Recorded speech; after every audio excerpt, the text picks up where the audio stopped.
Hello বন্ধুরা, তোমাদের সকলকে ওয়েলকাম জানাই আমার একটা নতুন ভিডিওতে। আর জেঠির বাড়ি ঘুরতে গিয়ে আমরা যে জেঠির বাড়ির আশেপাশে কিছুটা এলাকা ঘুরে নিয়েছি, সেইগুলো তো তোমরা বেশ বুঝতে পারছো এই ভিডিওগুলো দেখে। তো আজকে আবার আমরা আর এক জায়গায় ঘুরতে বেরিয়েছি। সেটা কোথায় ঘুরতে বেরিয়েছি সেটা জানতে হলে পুরো ভিডিওটা তোমাদের দেখতে হবে। ঘুরতে বেরিয়ে প্রথমেই দেখতে পেলাম একজন আইসক্রিম বিক্রি করছে। তো ঝটপট আমি বললাম যে আইসক্রিম খাবো, আমুলের আইসক্রিম। আমুলের আইসক্রিম তো পাওয়া গেল না, কারণ এনারা আমুলের আইসক্রিম রাখে না, ওটা অনেকটা কস্টলি হয়ে যায় সেই জন্য। তো যেটা পেলাম সেটাই খেলাম। আর এই আইসক্রিমটা খেয়ে কিন্তু ছোটোবেলার অনেক স্মৃতি মনে পড়ে গেল আমাদের। ছোটোবেলায় আমরা অনেক সময় এই আইসক্রিমগুলো অনেক স্কুলে যাওয়ার সময় খেয়ে থাকি, তো সেগুলোই মনে পড়ছে। আর খাওয়ার সময় কেউ ভিডিও করলে খুব বিকট লাগে। আর এই একটা ভাই এখানে দাঁড়িয়ে আইসক্রিম বিক্রি করছিল। তো ও মানে যার কাছ থেকে আমরা আইসক্রিম কিনলাম সে বললো ওকেও একটু দেখাও, ভাবলো হয়তো ভাইরাল যদি হয়ে যায়। অ্যাকচুয়ালি কাকুকে আমরা তো এটা বলতে পারছি না, এটা বলতে খারাপ লাগছে যে আমরা জাস্ট নিউ স্টার্ট করেছি ভিডিও করা। আমরা জানি না আমরাই ভাইরাল হতে পারবো কি, অন্যকে কী করে ভাইরাল করব। তো যাই হোক বন্ধুরা, আজকে তোমাদের বলেছিলাম যে একটা মজার জিনিস দেখাবো, সেটা হলো এই পুকুর।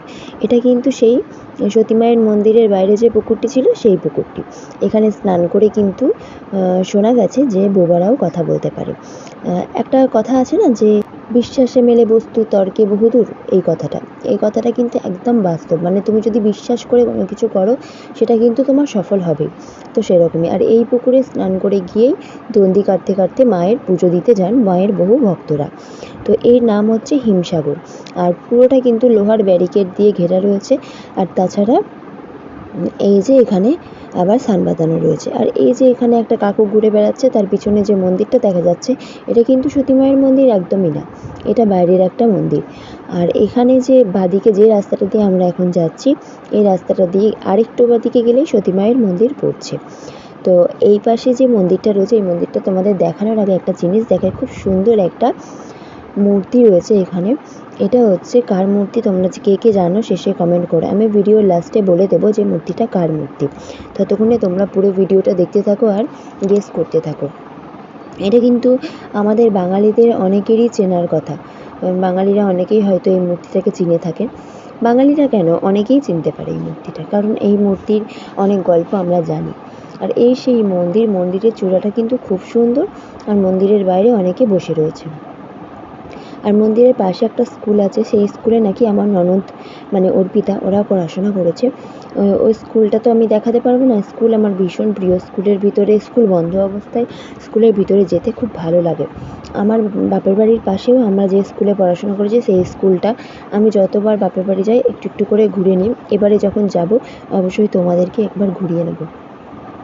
আর এই মন্দিরটা দেখতে পাচ্ছ, এই মন্দিরটা কিন্তু ভিতরে যে ঠাকুরগুলো রয়েছে আমি ঠিক বলতে পারবো না কী ঠাকুর রয়েছে, কিন্তু এই মন্দিরটা নতুন হয়েছে, এটা পুরনো না। নতুন বলতে এই না যে 2-1 বছর, বেশ কিছু বছর হয়ে গেল। তো এখনও পর্যন্ত আমাদের আইসক্রিম খাওয়া শেষ হয়নি। তোমাদের মন্দিরটা এবার পুরোটা ঘুরিয়ে নিলাম। মন্দিরটা ওই সাইডটাই পড়ছে।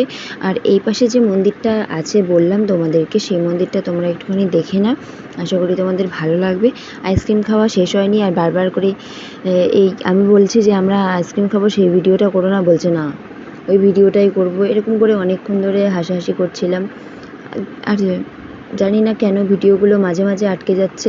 তোমরা যখন ভিডিওগুলো সিন করবে তখন যদি আটকে যায় একটু কমেন্ট করো। আর এই প্রবলেমটা কেন হচ্ছে একটু জানিও। দেখো কি বাজেভাবে আটকে গেছে, সবার মুখগুলো কি জঘন্য হয়ে রয়েছে। মুখটা পুরো বেঁকে গেছে আমার, মনে হচ্ছে প্যারালাইজড হয়ে গেছি আমি, কেমন একটা বাজে হয়ে গেছে। আর তার তো বেশ খুব সুন্দর দাঁত বেরিয়ে কি সুন্দর হাসি। অর্পিতারও ঠিক আছে, আমি একবারে বাজে হয়ে গেছি। আমাকে মনে হচ্ছে কী না কি হয়ে গেছে মুখটা। পুরো ভিডিওটা এরকমভাবে রয়েছে, আমি বুঝতে পারছি না। যদি এই ভিডিওটা আমি এখানটা কিন্তু চাইলে কেটে দিতে পারতাম, কাটলাম না কারণ কি সমস্যা হচ্ছে, কেন এরকম ভিডিও দাঁড়িয়ে গেছে সেটা জানার জন্য, এটা আমি জানি না। আর এই যে সেই ননদের স্কুল, ঠিক আছে, এই যে লেখা রয়েছে ঘোষপাড়া, কি লেখা রয়েছে অত ভালো বুঝতে পারছি না, এত ক্যামেরাটা কাঁপাচ্ছে কি করে বুঝতে পারবো। বিদ্যাপীঠ বোঝা গেছে, street Saraswati trust, Ghoshpara Saraswati trust school. এই যে বাইরে একটা মন্দির রয়েছে, বুঝতে পারছি না এটা কি ঠাকুর, আমি ঠিক চিনি না। বুদ্ধ মন্দির কি বুঝতে পারছি না। তোমরা যদি কেউ চিনে থাকো তাহলে একটু কমেন্ট করে জানিও। সম্ভবত বুদ্ধ মন্দির এটা। বুদ্ধদেবের মতনই লাগলো, জানি না, আমার ঠিক জানা নেই কি মন্দির এটা। জায়গায় জায়গায় ভিডিওগুলো দারুণভাবে দাঁড়িয়ে গেছে। তোমরা যদি কেউ জেনে থাকো কেন এটা হয়েছে অবশ্যই কমেন্ট করো। আমার খুব খারাপ লাগছে এইভাবে ভিডিও দিতে, কিন্তু দিলাম কারণ যদি কারোর জানা থাকে তাহলে সে অবশ্যই কমেন্ট করতে পারবে। আর প্রথমে যে মূর্তিটা দেখিয়েছে ওটা লালন ফকিরের মূর্তি। আজকের এই বাজে ভিডিওটা এইটুকু।